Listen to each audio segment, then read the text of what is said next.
오늘 본문 1절에 사대 교회의 사자에게 편지하라. 하나님의 7영과 7뼈를 가지신 이가 이르시되 내가 내 행위를 아노니 내가 살았다 하는 이름은 가졌으나 죽은 자로다 했습니다.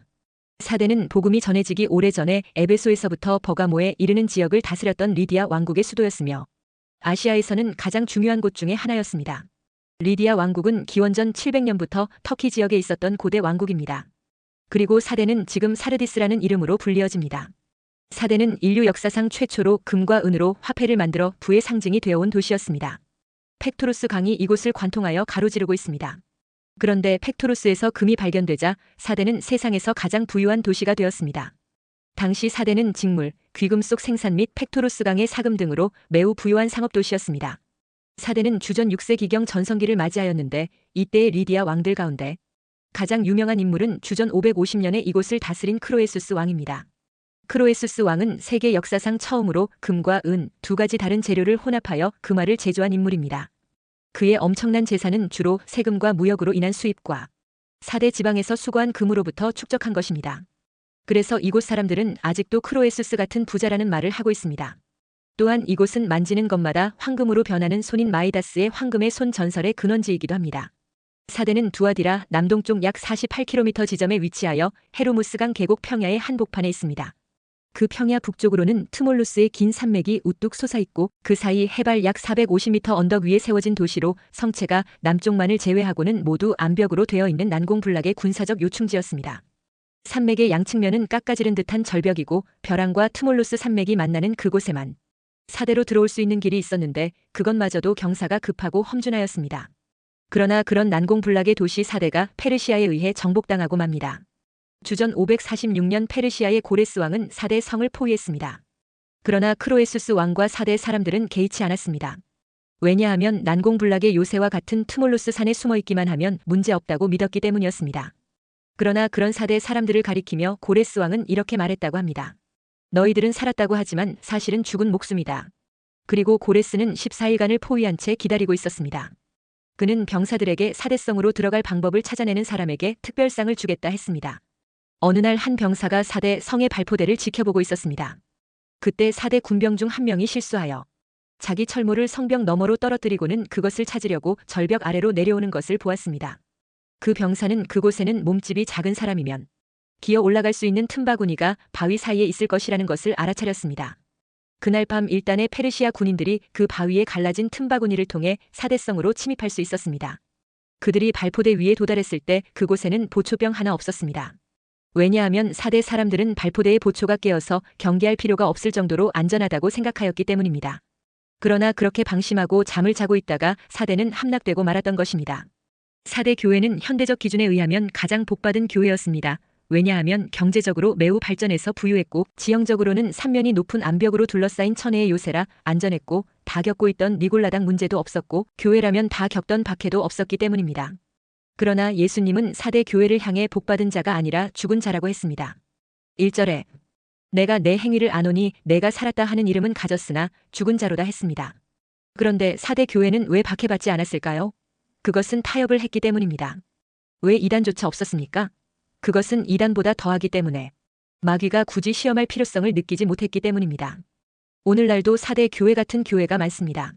자신들은 부자이고 아니라며 이단의 위협도 없고 고난도 없어서 스스로는 자기들보다 더 복받은 자가 없다고 생각합니다. 그러나 정작 주님은 너희가 죽은 자요 너희 행위에 온전한 것을 하나도 찾지 못했다고 말씀하는 것입니다. 그래서 주님은 말씀했습니다. 3절에 너는 일깨어 그 남은 바 죽게 된 것을 굳건하게 하라. 내 하나님 앞에 내 행위에 온전한 것을 찾지 못하였노니 그러므로 내가 어떻게 받았으며 어떻게 들었는지 생각하고 지켜 회개하라. 만일 일깨지 아니하면 내가 도둑같이 이르리니 어느 때에 내게 이르는지 내가 알지 못하리라 했습니다. 이렇게 잠들어 죽어있는 교회에게는 주께서 도둑같이 임하실 것이라고 했습니다. 깨어있지 않으면 도둑같이 임하시는 예수님을 맞을 수 있습니다. 도둑같이 주님을 맞이하지 않으려면 깨어있어야 합니다. 데살로니가전서 5장 4절에서 6절에 형제들아 너희는 어둠에 있지 아니하매 그날이 도둑같이 너희에게 임하지 못하리니 너희는 다 빛의 아들이요 낮의 아들이라. 우리가 밤이나 어둠에 속하지 아니하나니 그러므로 우리는 다른 이들과 같이 자지 말고 오직 깨어 정신을 차릴지라 했습니다. 우리가 주님 앞에 서게 되면 모두는 주님의 불 가운데서 공적 테스트를 받게 될 것입니다. 우리가 믿음 생활하며 주를 섬긴 이들이 어느 정도의 수준인지 드러나게 된다는 것입니다. 고린도전서 3장 12절에서 15절에 만일 누구든지 금이나 은이나 보석이나 나무나 풀이나 지푸로 이 터 위에 세우면 각 사람의 공적이 나타날 터인데 그날이 공적을 밝히리니 이는 불로 나타내고 그 불이 각 사람의 공적이 어떠한 것을 시험할 것임이라. 만일 누구든지 그 위에 세운 공적이 그대로 있으면 상을 받고 누구든지 그 공적이 불타면 해를 받으리니 그러나 자신은 구원을 받되 불 가운데서 받은 것 같으리라 했습니다. 우리가 만약 사대 교회처럼 죽은 신앙이면 우리의 공적이 다 불타고 부끄러움을 당하게 되는 것입니다. 첫째, 사대 교회는 살았다 하는 이름은 가졌으나 실상은 죽은 교회였습니다. 그러니까 입만 살아있고 실제 행동은 죽은 믿음이라는 것입니다. 1절에 내가 살았다 하는 이름은 가졌으나 죽은 자로다 했습니다. 사대 교회가 이름만 살아있지 실상은 영적으로 죽은 교회라는 것입니다. 그러니까 사람의 평가 기준과 하나님의 평가 기준은 전혀 다르다는 것입니다. 사람들은 외형만 보고 살아있다고 말할지 모르나 하나님은 그 중심을 보시는 것입니다. 사무엘상 17장 7절에 여호와께서 사무엘에게 이르시되 그의 용모와 키를 보지 말라 내가 이미 그를 버렸노라 내가 보는 것은 사람과 같지 아니하니 사람은 외모를 보거니와 나 여호와는 중심을 보느니라 하시더라 했습니다. 마태복음 13장에서 예수님이 제자들과 성전에서 나아가실 때에 제자들이 성전을 가리키며 예수님 이 성전의 돌들과 성물들을 보십시오 화려하고 웅장하지 않습니까? 했습니다. 그러자 예수님은 내가 이 큰 건물들을 보느냐 하나도 돌 위에 남지 않고 다 무너뜨려지리라 했습니다. 그러니까 예수님이 보실 때 복음이 없는 성전은 그냥 무너져야 할 건물에 불과했던 것입니다. 사대 지역은 깎아지른 절벽 위에 있는 난공불락의 천혜의 요새였습니다. 알렉산더 대왕이 사대를 함락시키려 했지만 그 뜻을 이루지 못하고 막대한 현상금을 걸었다고 전해지는 곳입니다. 따라서 사대 지방은 오랫동안 전쟁이 없고 평화로운 곳이었습니다. 또한 부유한 도시였습니다. 헤르무스 강으로 인해 비옥한 땅이 펼쳐져 있었기에 각종 농산물이 풍성했고 주변에 많은 초원이 형성되어 목축업이 발달하였습니다. 그러니 거기에서 약모를 생산하고 당연히 염색업이 발달하였습니다. 이로 인해 지역 주민들은 경제적 수준이 높았습니다. 뿐만 아니라 금이 많이 나는 지역으로 귀금속과 사치품이 발달하였습니다. 사대 교회는 종말교회의 전형적인 모습입니다. 사대 교회는 다른 교회들과는 다르게 이단의 공격이나 핍박이 없이 편안하고 부유한 교회였습니다. 양적으로도 성장한 대형 교회였습니다. 교인들은 주일이면 교회에 와서 예전처럼 예배, 기도, 헌신, 봉사를 했고 주변 사람들에게 살아있는 교회다라는 이름을 가진 교회였습니다. 그러나 예수님은 내가 살았다 하는 이름을 가졌으나 죽은 자로다라고 책망하였습니다. 사대 교회가 사람들 보기에는 살아있는 교회로 이름이 나 있었지만 예수님이 보실 때에는 생명력이 없고 영적으로 죽은 교회였습니다. 외형적으로만 활기차고 역동적인 교회, 웅장한 대형 교회였지만 교회 안은 생명력 없는 종교 생활의 매너리즘에 빠져 있었습니다. 예배는 형식적이고 영적으로는 나태했습니다. 무사한 일주의와 돈이면 무엇이든 할 수 있다는 배금주의가 굳어진 교회였습니다. 곧 물질 만능주의에 젖어 있었던 것입니다. 그래서 2절에 내 하나님 앞에 내 행위에 온전한 것을 찾지 못하였노니 했습니다. 사대 교회는 스스로 완전하다고 자부하는 교회였습니다. 그러나 그럴듯한 외향을 갖고 있었으나 속으로는 죽어있는 상태였습니다. 겨우 숨만 쉬고 있는 식물인간과 같은 교회였습니다. 예수님은 겉만 화려한 종교 지도자들의 신앙을 회칠한 무덤이라고 했습니다. 그래서 주님은 2절에 너는 일깨어 그 남은 봐 죽게 된 것을 굳건하게 하라 했습니다. 예수님은 사대 교회를 사랑으로 책망하고 일깨우신 것입니다. 그래서 그 남은 바 죽게 된 것을 굳건하게 하라 했습니다. 그리고 3절에서는 그러므로 내가 어떻게 받았으며 어떻게 들었는지 생각하고 지켜 회개하라고 했습니다. 영적으로 죽어있는 사대의 교회 앞에 예수님은 하나님의 7영으로 나타났습니다. 이것은 성령 하나님을 가리킵니다. 예수님은 요한복음 15장 26절 말씀처럼 성령님을 보내시는 분이십니다. 그래서 성령님이 하시는 사역은 예수님을 증언하는 일입니다. 또한 요한복음 16장 14절 말씀처럼 성령님은 예수님의 영광을 나타내십니다. 이렇게 성령님의 사역을 주관하시는 분은 예수님이십니다. 그러면 왜 예수님은 사대 교회에 하나님의 7영을 가지신 분으로 나타나셨을까요? 그것은 지금 사대 교회에 가장 절실하게 필요한 것이 바로 성령의 충만이기 때문입니다. 죽은 믿음이 살아나려면 성령 충만을 받아야 했기 때문입니다. 주님은 사대 교회가 회개하고 다시 성령의 충만을 받기를 바라셨던 것입니다. 말세에 우리들이 가장 소원해야 할 것이 바로 성령 충만입니다. 성령 충만은 구하는 자에게 주어집니다. 그러므로 말세 성도들은 기도의 사람이 되어야 합니다. 그러나 말세에 성령 충만을 끝까지 끈질기게 구하는 기도하는 믿음의 사람을 찾기가 어렵다고 했습니다. 또한 예수님은 사대 교회 앞에 7별을 가지신 모습으로 나타났습니다. 7별은 7교회의 사자라고 했습니다. 4대 교회의 사자가 사역을 바르게 하여 성도들을 바르게 이끌어야 한다는 것입니다. 그러므로 성도들은 주의 종과 위에 있는 권세들을 놓고 기도해야 합니다. 바른 길, 생명의 길, 사는 길로 이끄는 목자가 되도록 주의 종을 위해 항상 기도해야 합니다. 둘째, 주님은 4대 교회를 향하여 너는 죽게 된 것을 굳게 하고 회개하여 일깨우라고 했습니다. 주님은 4대 교회를 향해 죽은 신앙을 회개하고 고치라고 명령하고 있습니다. 본문 2절에 너는 일깨어 그 남은 바 죽게 된 것을 굳건하게 하라. 내 하나님 앞에 내 행위에 온전한 것을 찾지 못하였노니 했습니다. 주님은 4대 교회를 향해 지금까지 영적으로 많이 죽어 있는데 그나마 남아있는 부분까지 죽게 될 지경에 처한 것을 알고 이제 돌이켜 바로 세워 굳건하게 하라는 것입니다. 4대 교회는 왜 영적으로 죽어가는 것입니까? 그것은 온전한 순종이 없기 때문입니다. 그래서 내 하나님 앞에 내 행위에 온전한 것을 찾지 못하였노니 했습니다. 내 행위에 온전한 순종에 나아가라는 것입니다. 입술로만 주여 주여 하지 말고 아버지 뜻대로 행하는 자가 되라는 것입니다. 그런 자가 천국에 들어간다고 했습니다. 살아있는 믿음에는 사랑으로서 역사하는 순종이 있다는 것입니다. 그래서 살아있는 믿음에는 사랑하기 때문에 나오는 순종의 행함이 있다는 것입니다. 그래서 갈라디아서 5장 6절에 그리스도 예수 안에서는 할례나 무할례나 효력이 없으되 사랑으로서 역사하는 믿음뿐이니라 했습니다. 바리새인의 외식하는 온갖 옳은 행위와 부자의 과시하는 헌금은 죽은 믿음입니다. 그러나 가난한 과부의 2렙돈의 헌금과 창기가 회개하고 주님 앞에 눈물로 감사하며 섬기는 것은 살아있는 믿음인 것입니다. 여기서 살아있는 믿음과 죽은 믿음을 가르는 기준이 바로 사랑인 것입니다. 내가 주님께로부터 받은 말로 다할 수 없는 십자가 대속의 사랑에 대한 감사와 감격으로 헌신하고 봉사하고 순종하는 것이 살아있는 믿음인 것입니다. 이런 것이 없는 모든 신앙의 행위들은 사실은 죽은 믿음이 되는 것입니다. 그래서 고린도전서 13장 2절에 내가 예언하는 능력이 있어 모든 비밀과 모든 지식을 알고 또 산을 옮길 만한 모든 믿음이 있을지라도 사랑이 없으면 내가 아무것도 아니라는 것입니다. 사랑이 빠진 믿음은 알맹이 없는 빈 껍데기 믿음인 것입니다. 본문 3절에 그러므로 내가 어떻게 받았으며 어떻게 들었는지 생각하고 지켜 회개하라 했습니다. 그러니까 내가 어떤 구원을 받았는지 다시 생각하라는 것입니다. 내가 처음 들었던 죽기까지 아낌없이 십자가에서 물과 피를 다 쏟아 나를 사랑하고 구원해 주신 하나님의 사랑, 예수님의 사랑의 복음을 생각하라는 것입니다. 구태의연하게 여기며 주님이시니까 당연히 내게 그렇게 해주셨 거겠니 하는 둔하고 어리석은 치 큰 매 수준의 썩은 두뇌를 갈아내어 버리고 겸손하고 진지하게 다시 생각하며 받아들이라는 것입니다. 그런 엄청난 사랑과 희생과 피와 땀과 목숨까지 나를 위해 주신 그 사랑과 큰 은혜를 이제는 놓치지 말고 붙잡고 지켜라는 것입니다. 그러므로 그 기본 십자가 대속의 복음을 들은 것을 생각하고 가슴에 부둥켜 안고 지켜내고 그 은혜의 양심과 심장이 감당 못해 부끄럽고 죄송하여 회개하라는 것입니다. 그러한 은혜로 돌아가라는 것입니다. 그게 은혜 입은 자의 정상적인 반응이고 자세인 것입니다. 이것이 안 된다는 것은 정상적인 사람의 정신이라고 할 수 없는 것입니다. 십자가 대속의 은혜에 제대로 반응하고 감사하며 감격하는 심령이 되도록 은혜를 구해야 합니다. 이게 안 된다면 죽은 믿음인 것입니다. 아니 죽어가고 있는 것입니다. 자신의 영적 상태의 심각성을 알고 주께 부르짖으며 나의 영을 살려달라고 부르짖어 구해야 합니다.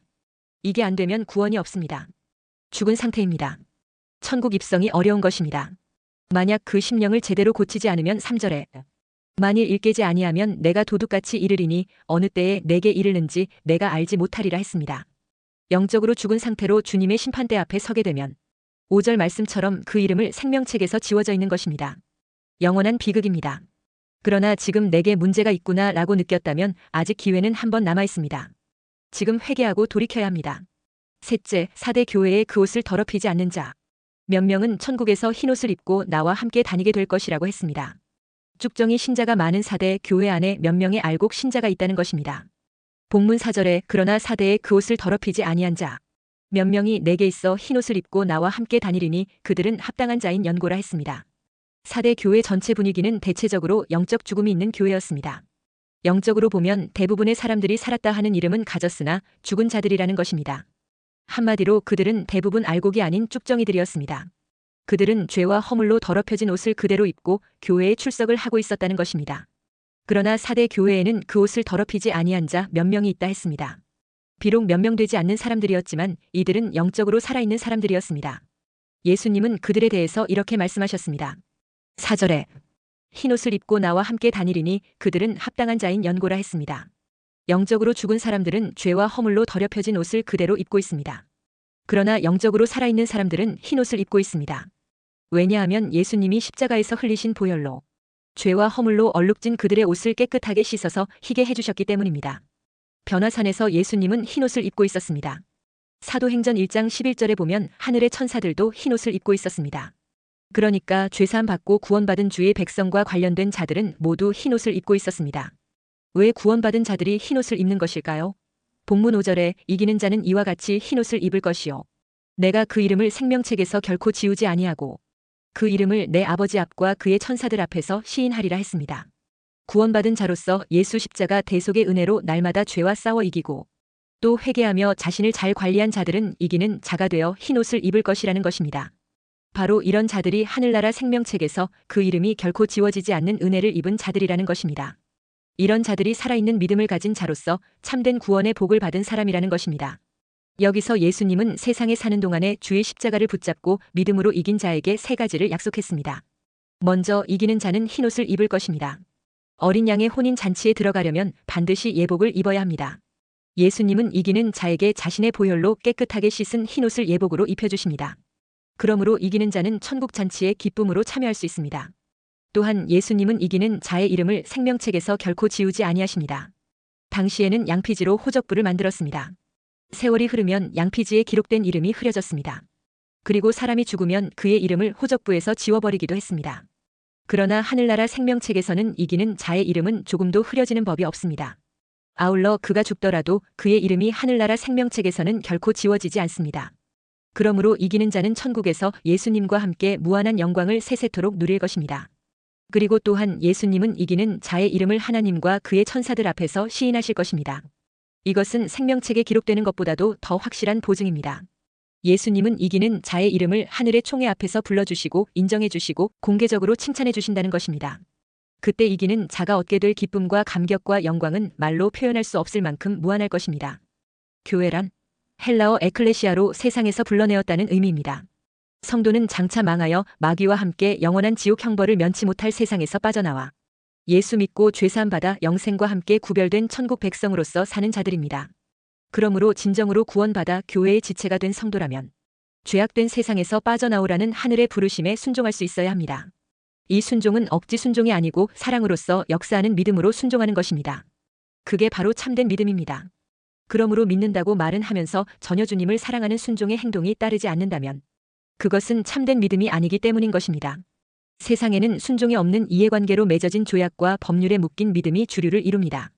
그러나 그와 같은 세상의 믿음은 모두 불완전합니다. 그 약속을 지키기 위해 목숨까지 거는 사람은 거의 없기 때문입니다. 만약 자기 목숨에 문제가 오면 그 믿음을 깨트리는 것을 주저하지 않습니다. 그러나 하나님과 우리 사이의 믿음은 그렇지 않습니다. 목숨에 문제가 와도 무너지지 않는 믿음인 것입니다. 하나님은 인류 구원에 대한 약속을 주신 이후로 그 약속을 지키되 심지어 당신 자신보다 더 소중한 당신의 외아들이 죽음으로 내몰리는 상황에서도 불쌍한 우리를 더 사랑하신 것입니다. 그래서 죽음 앞에서도 흔들리지 않는 믿음을 우리에게 보여주셨습니다. 그 하나님의 믿음은 사랑으로서 역사하는 믿음이기 때문입니다. 그러므로 우리가 주 안에서 가지는 모든 믿음은 이와 같이 온전한 믿음이라야 합니다. 바로 사랑하기 때문에 믿는 믿음, 즉 사랑으로서 역사하는 믿음이라야 하는 것입니다. 그래서 주님은 부활 이후 베드로에게 물었습니다. 내가 이 사람들보다 나를 사랑하느냐? 우리의 믿음의 핵심은 그 누구보다 그 무엇보다 주님을 가장 사랑하는 것입니다.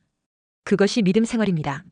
이런 사랑으로서 역사하는 믿음이 아니라면 온전한 믿음이 아닌 것입니다. 오늘 예수님 앞에 1대1로 미리 서보아야 합니다. 만약 내가 내 행위를 아노니 내가 살았다 하는 이름은 가졌으나 죽은 자로다 하는 음성이 들리는 것 같다면 2절에 너는 일깨어 그 남은 바 죽게 된 것을 굳건하게 하라. 내 하나님 앞에 내 행위에 온전한 것을 찾지 못하였노니라는 이 말씀을 뼈에 새겨야 합니다.